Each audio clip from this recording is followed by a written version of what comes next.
Hello friends and welcome to Smart Coach. Today we will be talking about the Indian Renaissance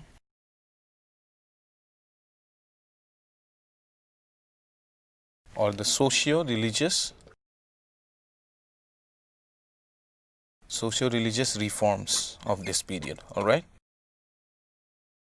Now, before we proceed into this topic, let me first tell you that this topic is going to be a very vast topic because there are certain sections to be dealt with this topic. So, we will subdivide this topic. Okay, this is part 1, and in part 1, we are going to look into certain aspects of the Indian Renaissance because I will have to give you first a basic idea about Renaissance, the concept of Renaissance, and then we will proceed into the Indian Renaissance. We will look into the causes of the Indian Renaissance, and then again we will look into the nature, the achievements of the Indian Renaissance, and we will also have to talk about the limitations. Alright, so because there are so many aspects to talk about, we will do this video in parts. Alright, now so having said that, this will be part 1 of course, and first let us take up some basic ideas. As far as basic ideas are concerned, let us see what Renaissance is. Alright,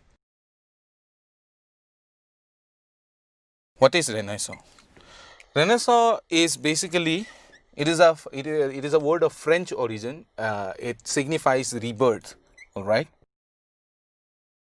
Now in Europe, this particular word is associated with a period in Europe which represents the rebirth or re-emergence of Europe from the Middle Ages. All right, it is associated with a period in Europe which signifies the rebirth or re-emergence of Europe from the dark ages of the medieval period. All right, and this is characterized by developments in aspects of culture. All right, this period in Europe is characterized by developments in the aspect of European culture. So such aspects of European society as the arts, literature and architecture, all right, which is particularly seen in the European country of Italy, especially in the Italian city-states such as Venice. All right, so we can see the development of art, literature and architecture there, and from that we can see that Europe has finally emerged from the dark ages, a period of feudalism, and it is soon going to move into the period of capitalism and the new modern world. All right, so this is basically what Renaissance stands for. In India, the Renaissance, the concept of the Indian Renaissance, it is illustrating a period in the 19th century, all right, which starts in the early 19th century, okay, early parts of 19th century, and then it goes on to the early decades of the 20th century, okay. So this is a particular period in India which again can be seen as an Indian Renaissance, all right, and this period in India is also characterized by social development in India, okay. So Indian society, developmental progress takes place in Indian society, okay. So this is very important, and this developmental progress in Indian society is specially carried out. This period is characterized by wide-ranging social developmental activities by certain religious and social or socio-religious, all right, reform movements, okay, reform movements. And in most cases, these reform movements are headed by certain personalities, very important personalities in the history of India, because it is through these personalities that Indian society gets reformed in this era, all right. And there is, we can see that an all-round cultural and societal progress takes place in this particular time in the history of India, okay. So this is the concept of Renaissance when India is also concerned. It is characterized by a period of social reforms which are carried out in India through socio-religious reform movements, all right, and through societies and organizations which are both concentrate on society and religion. So therefore it is known as socio-religious, okay. It is a combination of societal concerns and religious concerns. So those organizations and those individuals that come up in this period and who work for the development of Indian society, they are concerned in the development of Indian society, but through the perspective of religion, all right. Now, since I've given you the basic idea, you will have to grasp onto this particular idea in order to understand the other parts that I will be talking about. These reforms are concerned about the reforming Indian society. Okay, the reformers are very much into reforming Indian society, but these reforms, they come through religion. All right, they use the socio-religious reform movements and the socio-religious reformers, they use religion in order to reform society. So this is something that you have to basically carry on in your mind in order to understand the later parts. All right, so this is the very basic idea of the what the socio-religious reform movement and the Indian Renaissance is. It is a period characterized by social development in India. The period starts in the 19th and the 20th century. It is a period which is also characterized by socio-religious reform movements. All right, so this is what the Indian Renaissance is. It saw all-round development in the cultural aspects of India, especially also in the literary aspects of India, which we have covered when we have talked about vernacular literature, because in vernacular literature there is a special section in which I talk about the different kind of literature associated with the socio-religious reformers. Okay, so you can check out that portion also from our videos. All right, so now let us go into certain aspects of the Indian Renaissance. First aspect that we should talk about the Indian Renaissance is the causes of its emergence. So why does the socio-religious reform movements take place in India? Now this question is pertinent because of the fact that in the 17th and the 18th century, starting in the later part of the 16th century itself, we see that India had started to stagnate. Indian society and Indian religions had started to become more and more proscriptive. All right, remember this word, more and more prohibitive. All right, prohibitive. And also Indian society and Indian religion has become rigid. All right, there has there has seeped in some kind of rigidity in Indian religions, and this rigidity, by this rigidity I talk about, or I am referring to, the caste system and the ritualistic nature. All right, ritualistic nature of Indian religion. All right, so the caste system becomes more rigid and the rituals become more and more pronounced and more intrinsic and more prohibitive. All right, the rituals become very rigid in this period. Also during this period, starting from the 16th century itself, we can see that 16th, 17th and 18th century, in this period we also see that Indian society becomes a society which is obscurantist. And by obscurantist, by this word we mean that a society which does not look at natural phenomena in order to explain it, but looks at natural phenomena through a perspective of awe and through a perspective of disbelief, through a perspective of being thunderstruck by natural phenomena. They are not trying to rationalize natural phenomena. Suppose an earthquake happened, so a supernatural position will be taken up. All right, this is obscuring the real reason of why the earthquake happened. All right, rather than looking at the earthquake through a perspective of awe, they are obscuring it. Therefore Indian society in itself was described or is described as obscurantist during this period. Okay, going on from here, we also see obscurantism. Of course it will devolve into superstition. Okay, and also during this period, because of the ritualistic nature of Indian religions, especially Hinduism and Islam, we see that certain evils seep into Indian society. Okay, so untouchability, it becomes rampant in this period. Although it was already there, it becomes rampant in this period. We see that the position of woman, it has declined to a very significant level. Okay, so there is female infanticide. Okay, female infanticide. And we also see that the lives of widows.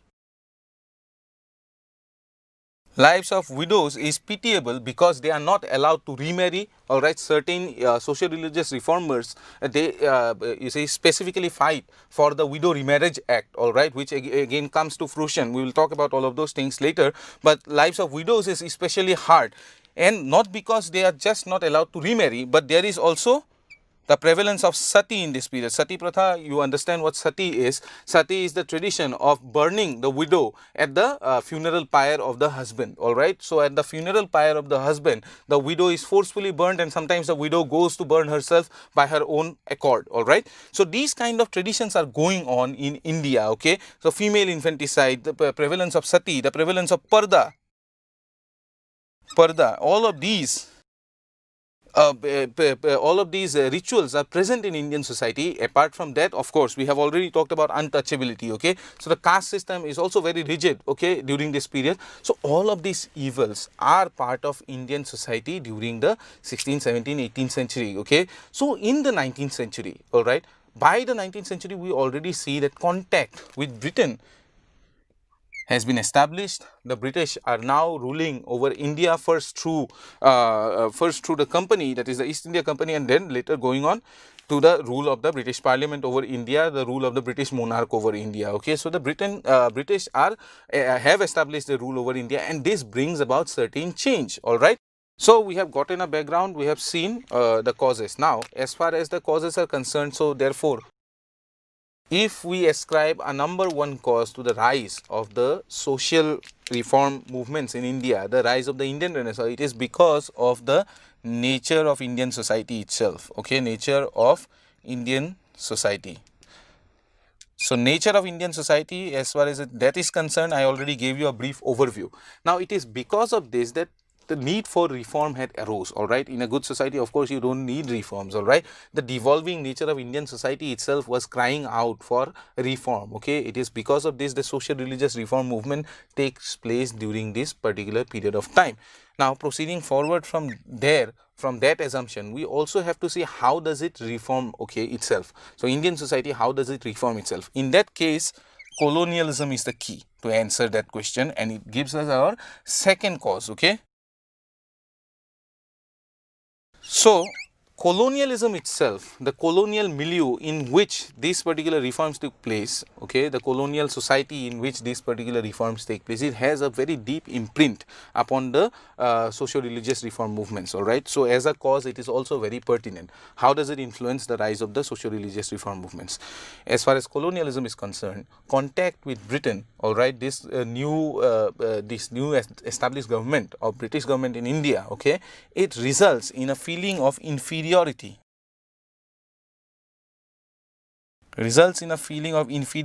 of India, all right, and it is a direct result of what? Direct result of a primarily racist philosophy, all right, primarily racist philosophy, which is manifested by the missionaries in India, okay. Now, we will explain the linkages properly.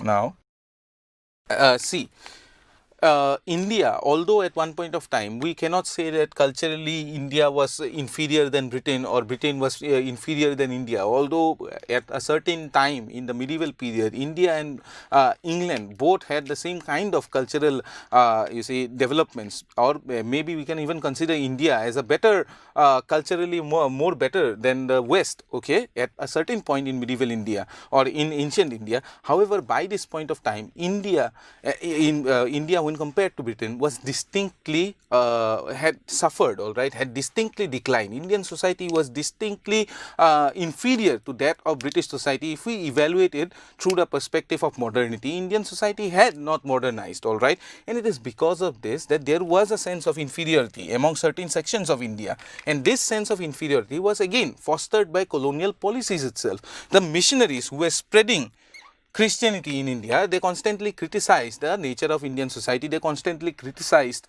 the Indian religions, all right, and by doing that, they instilled a feeling of inferiority. Apart from that, colonialism itself was based upon an ideology which focused on the argument that Indian society is a declining society, Indian society is a crystallized society, and it is by the rule of the British over India, India will be able to civilize itself again. So, the argument of the white man's burden, now this comes into play when it comes to colonialism in India, okay. So, it was the burden of the white man in to civilize India, okay. So, with these kind of arguments, there was of course distinctly an inferiority complex within India, all right. So, this is one of the reasons why how it affects the rise of the Indian Renaissance, okay, during this period. But then of course, colonialism also provides us with the tools through which this new Renaissance takes place in India. It also provides us with the material tool, or the intellectual tool with which to bring about this reform of Indian society. We know that nature of Indian society has declined. We know that there is inferiority complex within India among certain sections, but colonialism, it provides the way by which reform of Indian society can also take place, and this is because of what? Modern education and ideas. Now remember, most of these socio-religious reforms that take place are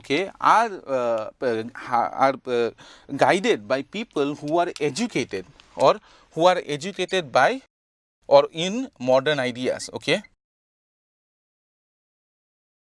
and in modern you see sciences and rationalism.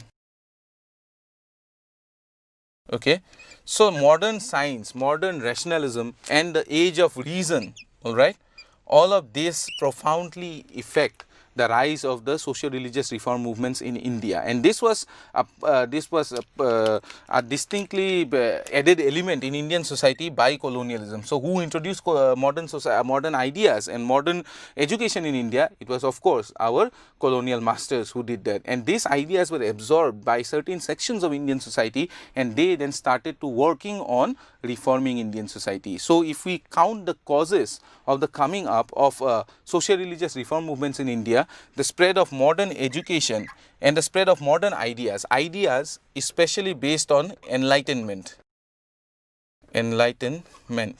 So the ideas of philosophers such as Rousseau, okay, ideas of philosophers such as Rousseau, Montesquieu, Descartes, okay, so ideas of these kind of philosophers and ideas based on liberty, equality and fraternity, which were contributions of the French Revolution, these ideas had seeped into Indian society because of the coming of modern education and because of the coming of modern ideas into India through colonialism. Therefore, if we are discussing the causes for the rise of socio-religious reforms and the Indian Renaissance, okay, we will have to attribute to colonialism these particular points, okay, the inferiority complex because of the policies of colonialism, the ideological backbone of colonialism, and also the introduction of modern education and ideas in India. But apart from that, colonialism also affects India in this period through another perspective, and that is Orientalism. This is also the period in which ancient past of India is being discovered. So it is during this period that the ancient past of India is being discovered, and it is being discovered by whom? By the Orientalists, okay, and they are based upon a philosophy which is Orientalism, okay. So when the Orientalists came into India, or when the Britishers actually came into India, they wanted to know about India's past because they wanted to rule India or govern India through its own laws and customs, and in order to do that, they had to look back into India's past and they had to see how Indian society in the past used to look like, okay, and it is through these laws and customs which they sought to recover from Indian past. They wanted to rule over India. This is the philosophy behind Orientalism, okay, and in doing so, they rediscovered India's past. They rediscovered people like Ashoka, about whom the knowledge about whom had been lost, okay, it had been rediscovered. Ashoka was rediscovered, his importance was rediscovered only after the Brahmi script was deciphered and the Ashokan edicts were deciphered, all right. And societies such as the Asiatic Society of Bengal was very important in this rediscovery of India's past, and by rediscovering India's past, again they instilled a feeling of positivity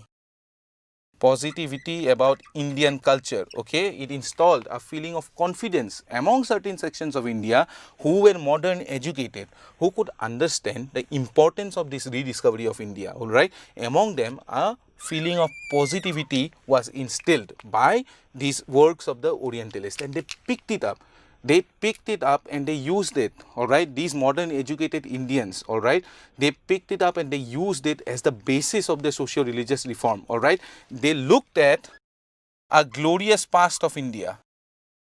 Glorious past of India. They looked at a glorious past of India, and by stressing upon the point that India at a certain moment in its past was really mighty and glorious, and that now it has declined. But we as the society, as part of Indian society, have the right and also the duty to make India glorious again, all right. This was their argument, to find this lost glory of India, all right. So this was what they tried to do, okay. So in this respect, the rise of Orientalism is very important in India. The rediscovery of India's past is also very important when it comes to the Indian Renaissance. So these are, broadly speaking, some of the most important causes when it comes to the rise of Indian Renaissance and the rise of socio-religious reform movement. The first cause, nature of Indian society itself, okay, because of which we developed an inferiority complex, all right, an idea of inferiority when compared with colonial Britain, all right. And because of this inferiority, there was because of this perception of inferiority,